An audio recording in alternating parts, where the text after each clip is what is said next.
Hello guys, welcome back to my channel Canadian Shaan. मेरा नाम है शानू नायर। कैसी है मेरी यूट्यूब फैमिली? क्या बोल रहे हो? मैं कैसा हूँ? मैं बिल्कुल अमेजिंग हूँ। और ये जो वीडियो बना रहा हूँ, ये वीडियो मैं अपना जो पार्ट 2 है, इससे पहले जो मैंने वीडियो बनाई थी उसका वीडियो का पार्ट 2 बना रहा हूँ मैं।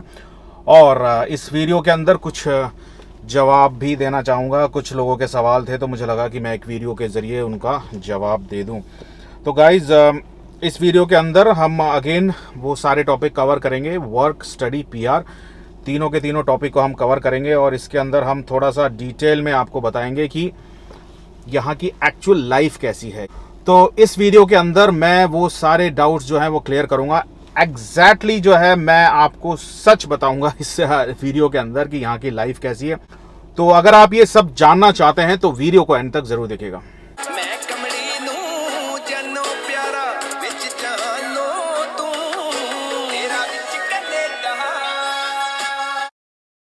Welcome back guys. तो गाइस, मैं आपको बता दूं कि कनाडा में माइग्रेट होने के लिए क्या चीज़ आपके पास होनी चाहिए। अब मैं इसको स्टेप बाय स्टेप मैं आपको कवर करूंगा। पहले हम कवर करते हैं पीआर वीज़ा, जिसे कहते हैं परमानेंट रेजिडेंसी वीज़ा। ठीक है, परमानेंट रेजिडेंट हो जाते हैं वो यहाँ पे आने के बाद, जिसके अंदर वो यहाँ पे रह सकते हैं जितना भी रहना चाहे। वो ऐसा कुछ नहीं है कि उसकी कोई वैलिडिटी होती है और वो एक्सपायर हो जाता है उसके बाद ऐसा ये सब जो न्यूज़ आपको सुनने को मिल रहा है, ऐसा कुछ नहीं होता। परमानेंट रेजिडेंसी वीज़ा जो होता है वो होता है जिसमें आपको परमानेंटली आप यहाँ पर रह सकते हो जितना भी टाइम आप रहना चाहो, और वो वीज़ा परमानेंट होता है, उसमें कोई दो राय नहीं, अनटिल अनलेस कि आप कुछ ऐसा कुछ ना कर दो जिससे यहाँ के सिटीजन्स को जो है ना थ्रेट हो या ऐसा कुछ प्रॉब्लम ना हो, वरना वो परमानेंट होता है। उसके बाद जो कैटेगरी होती है वो होती है स्टडी वीज़ा, जिसमें बच्चे लोग पढ़ने के लिए यहाँ पे आते हैं और पढ़ाई करने के बाद उनके पास एक ऑप्शन होता है कि अगर उनके पॉइंट्स हो रहे हैं, मीट कर रहे हैं, तो वो परमानेंट रेजिडेंट हो जाएं। तो ये दूसरा ऑप्शन होता है। तीसरा जो होता है वो होता है वर्क वीज़ा, जिसमें लोग बाहर की कंट्री से बुलाए जाते हैं और यहाँ पे काम करने के बाद अगर वो पढ़े लिखे हैं तो वो परमानेंट रेजिडेंट हो जाते हैं। तो गाइज, ये तो आपको अभी तक तो समझ में आ गया होगा। अब बात करते हैं गाइज कि इसके अंदर जो वर्क वीज़ा, जो जिस कैटेगरी में सबसे ज़्यादा स्कैम होते हैं, और ये जो चैनल भी जो मैंने बनाया है इसमें बहुत सारी जो वीडियोज़ हैं वर्क परमिट से रिलेटेड ही हैं, आपने अभी तक देखा होगा। तो यही वो एक कैटेगरी है जिसके अंदर बहुत ही आसानी से किसी को भी बेवकूफ़ बना सकते हैं लोग, और इसी कैटेगरी के अंदर ही बहुत से लोग यूज़ करते हैं, जैसे यूट्यूब चैनल हो गया, बाकी जो प्लेटफॉर्म हो गए, उससे वो यूज़ करते हैं लोगों को बेवकूफ़ बनाने के लिए। अभी इंस्टाग्राम भी बहुत फैशन में चल रहा है, इंस्टाग्राम पे भी लोग अपनी प्रोफाइल बना के लोगों को जो है बेवकूफ़ बना रहे हैं। तो गाइस, होता क्या है कि सबसे पहले मैं आपको बता दूं कि अगर आप कनाडा की बात करो, बाकी कंट्रियों का तो हम किसी और दिन बात करेंगे। तो गाइस, कनाडा के बारे में बात करते हैं। तो कनाडा के अंदर अगर हम वर्क वीज़ा की बात करें तो वर्क वीज़ा के अंदर एज सच यहाँ पे इतनी रिक्वायरमेंट नहीं है आज की डेट में कि बाहर की कंट्रियों से बुलाया जाए लोगों को। Guys, we are surrounded with United States of America.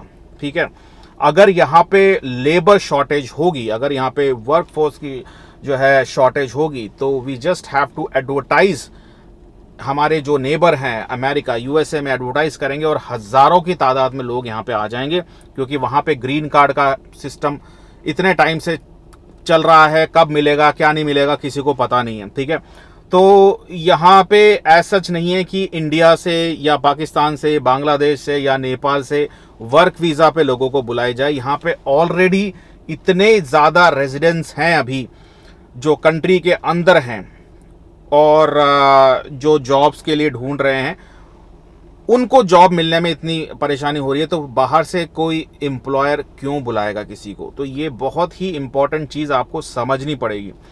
दूसरी चीज़ कि जो लोग आते हैं बाहर से, वो किस रूट के ज़रिए आते हैं, किस तरीके से आते हैं। ये जो आप एडवर्टीजमेंट देख रहे हो गाइज, ये वो एडवर्टीजमेंट होते हैं आधे से ज़्यादा जो वो जॉब कहीं ना कहीं किसी के पास सिक्योर होती है। अगर मैं आपको बताऊं कि अगर मुझे कोई शेफ़ को हायर करना है यहाँ पे किसी होटल के अंदर या रेस्टोरेंट के अंदर, अगर मुझे शेफ़ को हायर करना है तो मैं वो ऐड चलाऊंगा, कुछ महीने तक मैं वो ऐड चलाऊंगा, मैं वेट करूंगा, उसके बाद मैं इंटरव्यू लाइन अप करूंगा, उसके बाद मैं गवर्नमेंट को दिखाऊंगा कि मैंने यहाँ पे ये सारे मशक्क़त करी है और मुझे यहाँ पे स्टाफ नहीं मिल रहे हैं, इसीलिए मैं बाहर से बुला रहा हूँ। तो वो जो ऐड देख रहे हैं, कभी आपने ये सोचा है कि वो ऐड ऑलरेडी किसी और के लिए वो जॉब सिक्योर हो चुकी है और उस पर इतने तादाद में लोग अप्लाई कर रहे हैं, ठीक है। तो ये चीज़ समझना बहुत ज़रूरी है। और ये ना सिर्फ मैं ये शेफ़ का मैं सिर्फ एक एग्जांपल दे रहा हूँ, whether it comes to IT professional, whether it comes to trade, जितनी भी चीज़ें होती हैं ये सब जॉब्स ऑलरेडी सिक्योर होती हैं। और कई तो एजेंसी वाले जो होते हैं इसमें इन्वॉल्व होते हैं। तो ये सब चीज़ें आपको समझना बहुत ज़रूरी है कि यहाँ पे कोई भी इतना डेस्परेट नहीं है कि वो बाहर से किसी को बुलाए यहाँ पे आज की डेट के अंदर। और इतने तादाद में लोग जॉब ऑफर्स भेज रहे हैं, मुझे पता नहीं कि ये जॉब ऑफर्स इतने कहाँ से आ जाते हैं, मुझे समझ में नहीं आता। इतने लोग जॉब ऑफर्स भेज रहे हैं गाइज। यहाँ पे मैं आपको ये भी बताऊंगा कि यहाँ पे इन जनरल सैलरीज कितनी होती है, ताकि आपको एक आइडिया लग जाए नेक्स्ट टाइम आपके पास जॉब ऑफर आए तो। कई लोग जॉब ऑफर भेजते हैं कि $5,000 का ऑफर दिया है, यहाँ पर रहना खाना यहाँ पे दिया गया है और यहाँ पे उनको और भी फैसिलिटीज़ दे रहे हैं वो, ठीक है। तो ये सारी चीज़ें जो होती है नहीं होती है यहाँ पे सिर्फ आपको सैलरी दी जाती है, ठीक है। यहाँ पे सिर्फ आपको सैलरी दी जाती है और उस सैलरी में आप रहना खाना वाना सब जो है आपको देखना पड़ता है। तो ये चीज़ जो है आपको समझना पड़ेगा। तो वर्क वीज़ा के लिए अगर आप किसी यूट्यूबर से बात करना चाहते हो और आप उससे कॉन्टैक्ट करना चाह रहे हो गाइज, उसकी कोई ज़रूरत मुझे नहीं लगता आपको पड़नी चाहिए, क्योंकि इस चैनल पे आपको वो सारी इन्फॉर्मेशन आपको मिलेगी। मैं आपको छोटा सा बताता हूँ कि मेरे पास कुछ लोगों ने कुछ लिंक भेजे कुछ यूट्यूब चैनल के, यहाँ पे जो कनाडा में है कुछ यूट्यूबर हैं और वो चार्ज कर रहे हैं कि आप ना कुछ अमाउंट उनको पे करो और आप उनसे व्हाट्सएप पे बात कर लो, आप उनसे कॉल पे बात कर लो। गाइज ये आप समझे कि अगर कोई कनाडा में आ गया, इट डजेंट मीन कि वो सेलिब्रिटी है, ठीक है।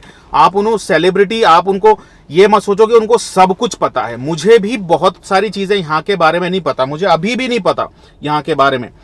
ये सब चीज़ें मैं लोगों से मिलके जो भी थोड़ा बहुत मैं बताऊं, मुझे कनाडा के बारे में अगर मैं बहुत ही कम इन्फॉर्मेशन है। और यहाँ पे जितने भी लोग रहते हैं जो कहते हैं कि उनको बहुत कुछ पता है, आप यहाँ पे पूरी ज़िंदगी रह लो तो भी आपको समझ में नहीं आएगा कि कनाडा एक्चुअल में है क्या।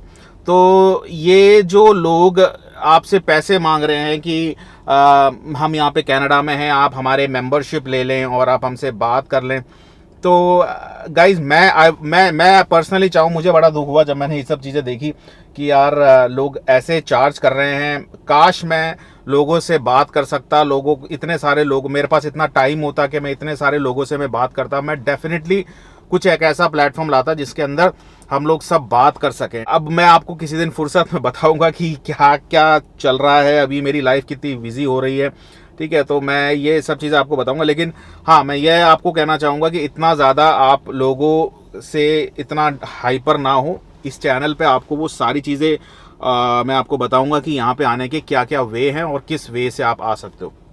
तो वर्क वीज़ा का मैंने आपको बता दिया कि जो एडवर्टीजमेंट का था, जहाँ पे एडवर्टीजमेंट देख के आप अप्लाई कर रहे हो। और जैसा कि आपने देखा कि यहाँ पे मैंने जैसे जैसे वीडियो बनाई कि वो ऐड वगैरह कैसे चलते हैं, वो ऐड का क्या पर्पस होता है, वो सारी चीज़ें मैंने आपको बताई। तो वर्क वीज़ा यहाँ पे मुझे नहीं लगता कि किसी को इतना ईजिली जॉब मिल जाएगी। मैंने अभी तक, मुझे 3-3.5 साल हो चुके हैं यहाँ पे आए हुए, मैंने कहीं पे भी देखा नहीं है। मुश्किल से कुछ एक आध लोगों को मैंने देखा है जिनके एम्प्लॉयर जानते थे, कोई रिलेटिव थे, उन्होंने कैसे ना कैसे उनको बुला लिया।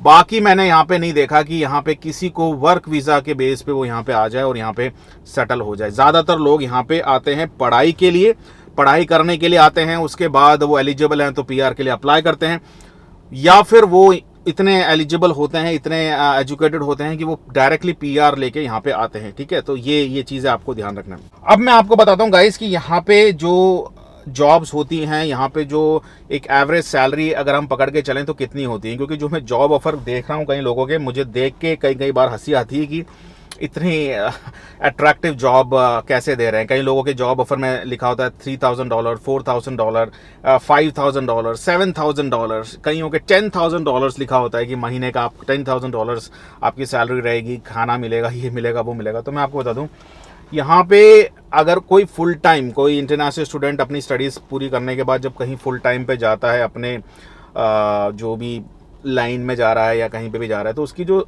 एवरेज जो सैलरी जो स्टार्ट होती है वो स्टार्ट होती है 1800 Canadian dollar after deducting all the taxes. मैं टैक्सेस की किसी दिन और वीडियो बनाऊंगा, लेकिन हम टैक्सेस को जो है ना, टैक्सेस भी हमारी सैलरी होती है लेकिन वो टैक्स कटने के बाद हमें मिलता है जब हम जॉब करते हैं। तो $1800 से एवरेज सैलरी स्टार्ट होती है, उसके बाद $2000 $2500, मैक्स टू मैक्स मैं बताऊं $3000 यहाँ पे अगर कोई बहुत अच्छा जॉब कर रहा हो तो $3000 यहाँ पे एवरेज सैलरी होती है यहाँ पे जो लोग काम करते हैं। और अगर हम बात करें कि $3000 अगर किसी की सैलरी है, अगर वो 1 BHK में रह रहा है तो 1 BHK का यहाँ पे कम से कम भी नहीं उसको $1800 उसको रेंट पे करना पड़ेगा। उसके बाद खाने का उसका $500, आप ये पकड़ के चलो $500 उसका खाने का रेंट हो, खाने का उसका खर्चा होगा। अगर वो कार मेंटेन करता है तो कार की EMI $450 होगी एडिशनल। और अगर कार मेंटेन करेगा तो ऑब्वियसली इंश्योरेंस भी पे करेगा। इंश्योरेंस लोकेशन वाइज रहता है, लेकिन एवरेज हम पकड़ के चलें तो $250 to $300 उसका इंश्योरेंस पकड़ लो। तो आप ये सोच के देखो कि एक $3000 कमाने वाला इंसान की पूरी सब कट कुटा के क्या सैलरी रहेगी, क्या उसके हाथ में बचेगा। मैंने ऐसे भी लोग देखे हैं जो यहाँ पे माइनस में रहते हैं, जॉब उनकी होती है, सब रहते हैं, लेकिन वो पूरे के पूरे माइनस में रहते हैं, पूरे के पूरे डेप्थ में रहते हैं वो, क्योंकि वो अफोर्ड ही नहीं कर पाते यहाँ की जो लाइफस्टाइल है। और यहाँ पे रहने के लिए हस्बैंड और वाइफ दोनों का काम करना बहुत ज़रूरी है। एक अकेला इंसान यहाँ पे रह के सरवाइव करना, आई डोंट थिंक सो, मुझे नहीं लगता कि कोई एक अकेला इंसान यहाँ पे आके सरवाइव कर सकता है, क्योंकि ये इतनी एक्सपेंसिव प्लेस है। यहाँ पे रहने के लिए अगर हस्बैंड वाइफ का बात करें तो हस्बैंड की सैलरी से खर्चे वगैरह निकल जाएंगे आपके, और जो वाइफ की सैलरी होगी उससे अगर आप सेविंग अगर करना चाहो या इमरजेंसी फंड करना चाहो तो ऐसे ही यहाँ पे चलता है, यहाँ की लाइफस्टाइल है। तो ये सब चीज़ें ध्यान रखनी पड़ेगी। तो जैसा कि मैंने आपको बता दिया कि यहाँ पे आज की डेट में ऐसा कोई एम्प्लॉयर मैंने नहीं देखा, मैं इतने टाइम से नहीं मिला किसी एम्प्लॉयर से जो मुझे कह रहा हो कि यार मुझे बाहर से, इंडिया से, कनाडा के बाहर से मुझे किसी को बुलाना है। ज़्यादातर वो लोग यहीं पे लोग चाहते हैं कि कोई इंटरनेशनल स्टूडेंट मिल जाए या फिर कोई यहाँ पे रहने वाला जिसके पास जो एलिजिबल हो वो मिल जाए। वो बाहर से किसी को मैंने नहीं देखा किसी को बुलाते हुए। तो आप ये चीज़ें एक्सेप्ट करें, ठीक है, और इस चीज़ को आप समझें। अगर आप एलिजिबल हैं तो आप पढ़ाई करने के लिए आ सकते हैं, अगर आप एजुकेटेड हैं, आपके पास एक्सपीरियंस हो, आप PR के लिए अप्लाई कर सकते हैं। ये सारी चीज़ आप कर सकते हैं। लेकिन वर्क वीज़ा का अगर आप सोच रहे हैं तो ऐसा नहीं मैंने देखा, ना ही मैं मेरी तरफ से कोई ऐसी मैं हेल्प कर सकता हूँ कि मैं किसी की जॉब लगा दूँ या मैं किसी एम्प्लॉयर को बोलूँ कि आपकी कोई हेल्प कर दें। यहाँ पे सब लोग जो करते हैं इस प्रोसेस में वो खुद ही करते हैं। तो इसमें मैं सिर्फ आपको इन्फॉर्मेशन दे सकता हूँ कि कैसे आप इस स्कैम से बच सकते हैं, कैसे आप ना ये सब चीज़ों का ध्यान रख सकते हैं, ठीक है। अब बात करते हैं गाइज कि यहाँ का जो वर्क फोर्स है, यहाँ का जो ओवरऑल जॉब का जो सिनेरियो है वो 4 सेक्टर हैं, मेनली 4 सेक्टर। यहाँ पे अगर बात करें, सबसे पहले health sector, retail sector, IT sector और अपना स्किल ट्रेड जो है ना, ये 4 सेक्टर्स हैं जहाँ पे जो काम करता है कनाडा का overall work sector. Okay guys, मैं आपको बता दूं गाइज, सबसे ज़्यादा यहाँ पे जॉब मिलने में कौन सा सेक्टर इजी रहता है यहाँ पे आपको काम करने के लिए। तो मैं आपको बता दूं जो नंबर 1 जो सेक्टर रहता है वो रहता है हेल्थ इंडस्ट्री का जो सेक्टर है, वो सबसे ज़्यादा डिमांडिंग में रहता है। तो इवन अगर मैं कंपेयर करूं स्किल ट्रेड, रिटेल और IT इतना ज़्यादा कोई डिमांडिंग मैं नहीं मानूंगा कि भाई अगर कोई IT प्रोफेशनल का बंदा यहाँ पे आता ही उसकी जॉब लग जाएगी, ऐसा नहीं है। बहुत सारे IT प्रोफेशनल्स मैंने देखे हैं, ठीक है, डेवलपर्स या फिर एनालिस्ट, बहुत सारे मैंने देखे हैं ऐसे जो लोग आज भी उनकी जॉब नहीं लगी, वो लोग दर दर भटक रहे हैं IT प्रोफेशनल्स की मैं बात करूं तो।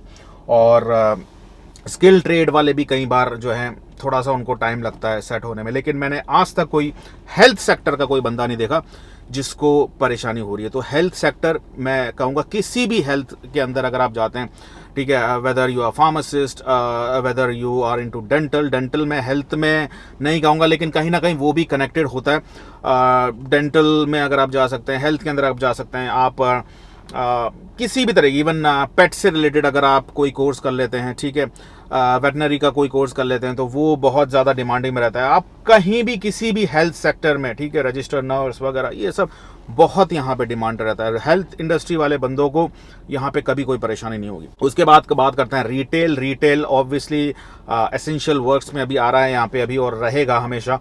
तो रिटेल वालों को हमेशा जॉब मिलने में जो है मैं कहूँगा कि मशक्कत नहीं करनी पड़ेगी। रिटेल की जॉब हमेशा हर जगह आपके पास रहेगी। इवन जो लोग कोर्स करते हैं SCM जो कि होता है supply chain management, retail management, ठीक है, बिजनेस मैनेजमेंट भी मान लो, अगर वो यहाँ पे आने के बाद अगर उनके पास बैक होम से एक्सपीरियंस है या फिर वो इंटरव्यू को ढंग से थोड़ा सा हैंडल कर लेते हैं, थोड़ा सा टाइम लगेगा, लेकिन अगर वो इवन स्क्रैच से भी स्टार्ट करते हैं तो भी जॉब तो उनको मिल जाएगी, कहीं ना कहीं उनको जॉब मिल जाएगी।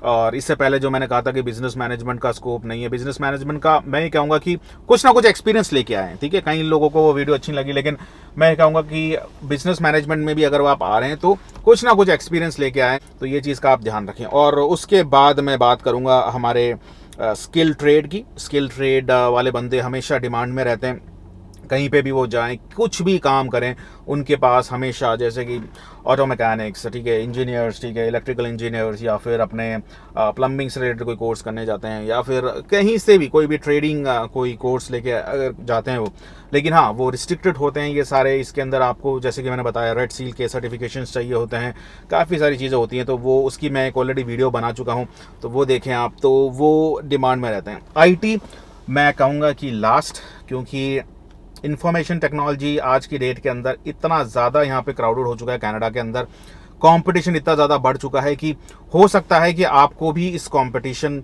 का सामना करना पड़े, क्योंकि एक कंपनी में अगर मैं बात कहूँ इतने ज़्यादा डेवलपर्स, इतने ज़्यादा जिसे कहते हैं ना कि एनालिस्ट, इतने ज़्यादा नहीं होंगे एक कंपनी के अंदर, उतनी ही रिक्वायरमेंट होगी जितनी वो कंपनी है, ठीक है। तो और लोग काफ़ी ज़्यादा हैं, लोग काफ़ी जो स्पेशली जो PR वीज़ा पे यहाँ पे आते हैं, ज़्यादातर लोग IT के होते हैं। तो मुझे लगता है कि कुछ टाइम में ये ओवर क्राउडेड हो जाएगा और नई नई चीज़ें निकलेगी, ठीक है। अगर आपके अंदर वो सारी मतलब ना वो क्वालिटी है, इतनी ज़्यादा अच्छी क्वालिटी है, तो डेफिनेटली आप सर्वाइव कर लेंगे। लेकिन जो मिड लेवल के जो भी IT प्रोफेशनल है, जो अभी जिन्होंने स्टार्ट किया है, उनको थोड़ा सा प्रॉब्लम हो सकती है। लेकिन अगर मैं बात करूं नंबर 1 हेल्थ इंडस्ट्री तो नंबर 1 रहेगी कनाडा के अंदर। इवन अगर आप फ्रेशर भी आते हैं तो भी आप सर्वाइव कर लोगे। रिटेल में कहीं ना कहीं किधर ना कहीं अगर आपको कहीं रिटेल का एक्सपीरियंस है, यहाँ पे आने के बाद आप जैसे कि ऑब्वियसली आप स्टडी वीज़ा के थ्रू आओगे, आप स्टडी वीज़ा या फिर PR इसके थ्रू आओगे। वर्क वीज़ा का तो ऐसा वर्क परमिट और ऐसा तो कोई प्रोसेस इतना ईजी होता नहीं, तो आप अगर ये 2 प्रोसेस से आते हो तो आप यहाँ पे कहीं ना कहीं सेट हो जाओगे। तो गाइज़ ये सारी चीज़ें मुझे लगा आपको बता देनी चाहिए। तो अगर आपको वीडियो अच्छी लगी तो उसको लाइक करें, दोस्तों के साथ शेयर करें, और गाइज़ चैनल को सब्सक्राइब ज़रूर करें, वीडियो को लाइक करें ज़रूर, ताकि मुझे पता चले कि आपको ये वीडियो कैसी लगती है। तो गाइज़ मिलते हैं नेक्स्ट टाइम एक और वीडियो के साथ। Take care, thank you, have a nice day.